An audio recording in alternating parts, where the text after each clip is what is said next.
Hello দর্শক, শুভ সকাল।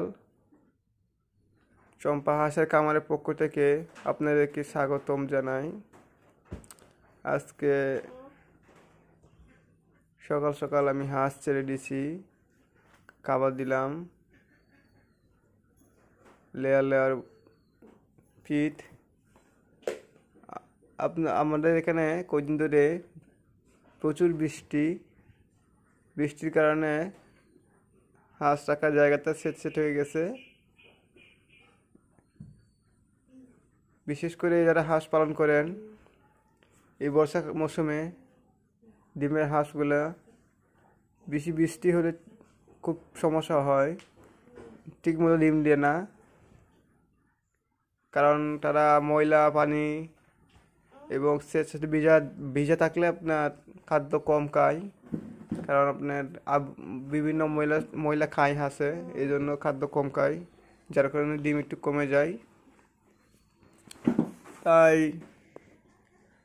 আর অনেক হাঁস ভিজার কারণে ঠান্ডা লেগে যায়।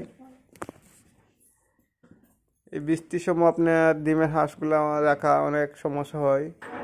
তারপর আমরা চেষ্টা করি হাঁসকে শুকনো স্থানে, যাতে বৃষ্টি পানিতে ঘন ঘন না ভিজে, সেদিকে খেয়াল রাখতে হয়।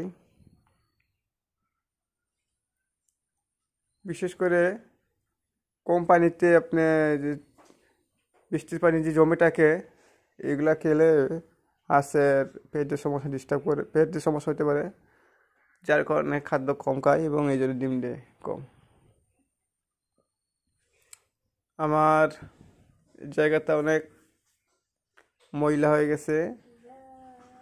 আজকে যদি রোদ হয় তাহলে ভালো হয়, রোদ না হলে এই জায়গা পরিবর্তন করতে হবে।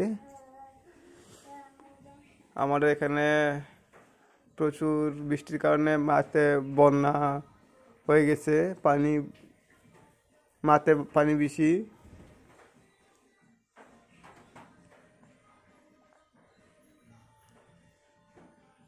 আমাদের ডিম আজকে গতকালকে পেরেছে 40টা, আজকে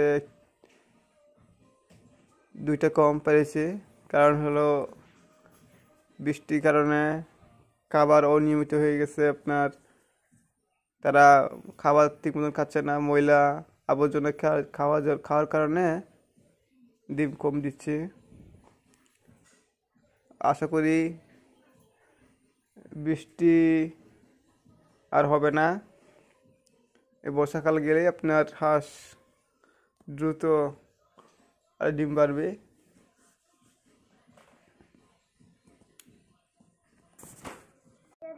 তাই আপনারাও হাঁসকে শুকনো স্থানে রাখার চেষ্টা করবেন এবং বৃষ্টিতে যেন না ঘন ঘন না ভিজে।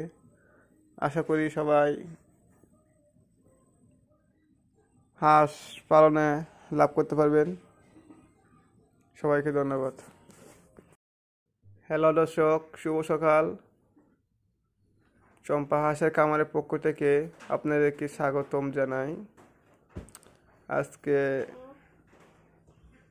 সকাল সকাল আমি হাঁস ছেড়ে দিছি, খাবার দিলাম,